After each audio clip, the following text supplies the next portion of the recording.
क्यों भीम हार गए? ऐसा क्या हुआ जो शिव को परीक्षा लेनी पड़ गई? अर्जुन और भीम रह गए स्तब्ध। शिवलिंग भी नहीं हिला पाए भीम। ऐसा क्यों? यह जानने के लिए इस आप वीडियो हमारी अंत बात तक को ना देखिए। मानकर आप तो महाभारत का चरित्र लेकर आओ। सब्सक्राइब जरूर। गीता प्रेस गोरखपुर के महाभारत का पूरा एक आनंदमय चरित्र को लेकर आइए और उस महाभारत के चरित्र को घर में बैठकर थोड़ा सा पढ़ो।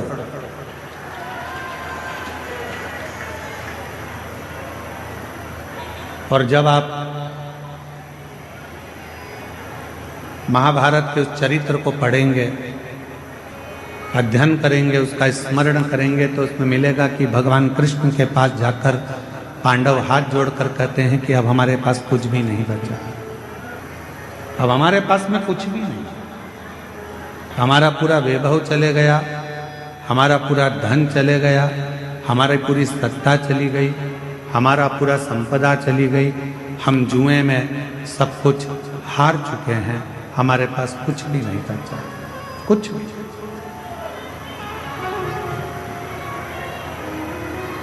अब हमारे पास में कुछ भी नहीं है तो हम क्या करें? पांडवों की दशा देखकर भगवान कृष्ण ने कह दिया कि तुम एक काम करो कि भगवान शंकर का भजन करो। थोड़ा सावधानी पूर्वक कथा सुनिएगा, ध्यान लगाइएगा।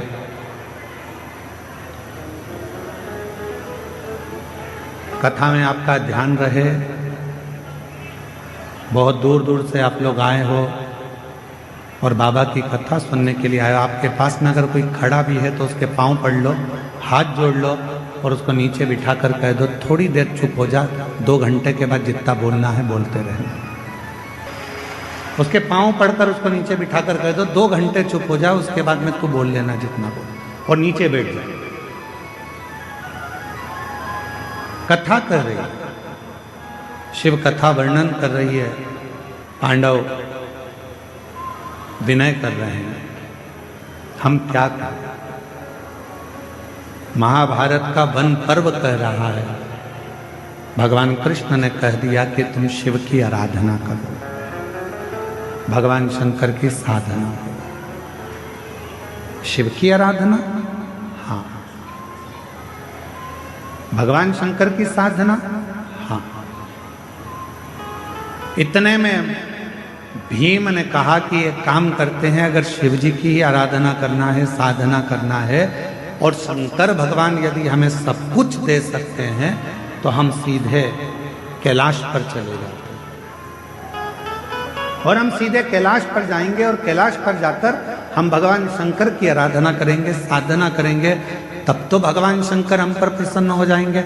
और शिव जी अगर हम पर प्रसन्न हो गए तो भगवान शंकर हमको वापिस सब कुछ दे देंगे। तो एक काम करते हैं कि हम सीधे कैलाश चले जाएं और हम कैलाश जाकर, कैलाश में पहुंचकर भगवान शिव की आराधना साधना करते, सीधे कैलाश। अब जरा चरित्र पर ध्यान देना कि भगवान कृष्ण खुद कह रहे हैं कि भीम, जाने को तो तुम कैलाश जा सकते हो, जाने को तुम कैलाश पहुंच सकते हो, जाने को तुम कैलाश जा सकते हो और कैलाश पर जाकर शिव जी का भजन कर सकते हो, शंकर जी का स्मरण कर सकते हो, शिव की भक्ति कर सकते हो, मना नहीं। पर हम जानते हैं तुम सीधे अगर कैलाश तक पहुंच भी गए, मालूम पड़े मुख्यमंत्री के दरवाजे तक पहुंच भी गए, प्रधानमंत्री के दरवाजे तक, राष्ट्रपति के दरवाजे तक पहुंच भी गए, और वहां जाकर खड़े होकर तुम आवाज लगा रहे हो कि भैया जाकर बोलो मैं आया हूं, तो द्वारपाल पूछेंगे तुम कौन हो? तो कहा कि बस जाकर कह दो कि मैं आया हूं, मेरा नाम लेकर बोल दो कि मैं आया हूं। पहचान ही नहीं है तुम्हारी, जानते ही नहीं हो तुम। प्रधानमंत्री के पास द्वारपाल जाकर बोल भी देगा कि कोई राम प्रकाश आया है आपसे मिलने के लिए। प्रधानमंत्री जी बोलेंगे कि कौन राम प्रकाश? मुख्यमंत्री से जाकर कहा कोई कमलेश आया है, कौन कमलेश? उसको पहचानेंगे कैसे? नहीं है पहचान। वापिस आ गया, दरवाजा खटखटा। भगवान कृष्ण कह रहे हैं भीम, कैलाश पर जाकर भजन करना सरल है, पहुंच जाओगे, बैठ जाओगे, पुकार लोगे, विनय कर लोगे, निवेदन कर लोगे, बाबा को बार बार पुकार लोगे, पर याद रखना वहाँ बाबा तुम्हारी पुकार को सुन भी लेंगे तो भी तुम्हें कुछ दे नहीं पाएंगे, कुछ दे नहीं पाएंगे। इसलिए एक काम करो, 12 वर्ष के लिए तुम जब वन में भ्रमण करोगे, इन 12 वर्ष में प्रतिदिन का एक नियम बना लो कि एक पार्थिव शिवलिंग का निर्माण करना है, पूजन करना है। नजदीक में कोई शंकर जी का शिवलिंग है, वहां जाकर आराधना करना है। 12 वर्ष के वन में तुम 12 वर्ष तक जब वन में रहो तो 12 वर्ष के वन में केवल शंकर की आराधना करना, शिव मंदिर तक जाना, शिवालय की पूजन करना, पार्थिव पूजन करना और शंकर का स्मरण करना। 12 वर्ष तक शंभु, 12 वर्ष तक तुम शिव का भजन, 12 वर्ष। हम सीधे अगर कैलाश चले जाएं और कैलाश में जाकर अगर भगवान शंकर से मिले तो मिल जाएंगे, मिलेंगे, ऐसा नहीं कि नहीं, पर नहीं दे पाए।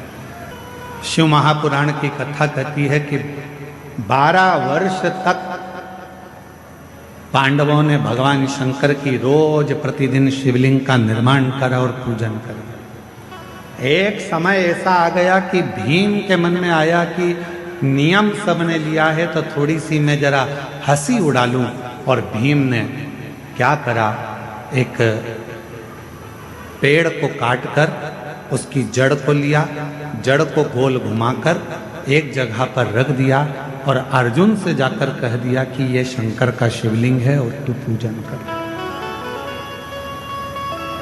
अर्जुन को नहीं मालूम था कि ये शंकर का शिवलिंग है या जड़ है, उसने तो शिवलिंग माना और अर्जुन ने शिवलिंग मानकर उसकी आराधना कर ली, साधना कर ली, जल चढ़ा लिया, पूजन कर ली, बेलपत्र चढ़ा दी, भक्ति कर ली, पंचाक्षर मंत्र का जाप कर लिया, षडाक्षर मंत्र बोल लिया, ओम नमः शिवाय बोल लिया, नमः शिवाय बोल लिया। अर्जुन ने बारंबार शिव जी को प्रणाम कर लिया, दंडवत कर लिया। थोड़ी देर बाद भीम आकर बोलता है, जिस शिवलिंग पर तुमने जल चढ़ाया अर्जुन, जिस शिवलिंग पर तुमने बेलपत्र चढ़ाया अर्जुन, जिस शिवलिंग को तुमने भोग लगाया अर्जुन, जिस शिवलिंग को तुमने नमः शिवाय कहा अर्जुन, जिस शिवलिंग को तुमने षडाक्षर मंत्र ओम नमः शिवाय का स्मरण जाप किया है, जिस शिवलिंग के सामने, ये शिवलिंग नहीं है अर्जुन, ये तो मैंने एक पेड़ की जड़ को उठाकर रख दिया था और ये शिवलिंग नहीं है। तुम चाहो तो मैं अभी इसको उठाकर दूर फेंक कर बता देता हूं। इतने में अर्जुन ने कहा, भीम भले तुमने पेड़ की जड़ काट कर रखी हो, पर मेरा विश्वास करता है कि मैंने जल चढ़ाते समय इसको शंकर मान लिया तो ये वृक्ष की जड़ भी शंकर हो गई, ये वृक्ष की जड़ भी शंकर हो गई है, शिव हो गया है, इसमें शंकर का अंश विराजमान हो गया है, अब ये शिव हो गया, अब तुम इसे उठा नहीं सकते। भीम ने कहा, मैं लेकर आया हूं और यदि मैं लेकर आया हूं तो मैं इसको उठा सकता। अब भीम अर्जुन से कहता है, देखो मैं अभी उठाकर बताता हूं। भीम ने उस जड़ को उठाने का प्रयास करा, खूब प्रयास करा, पर वो जड़ तिल मात्र भी हिल ना सकी।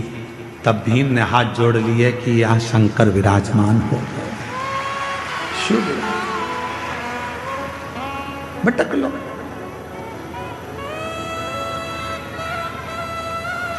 शिव थोड़ी परीक्षा लेते हैं।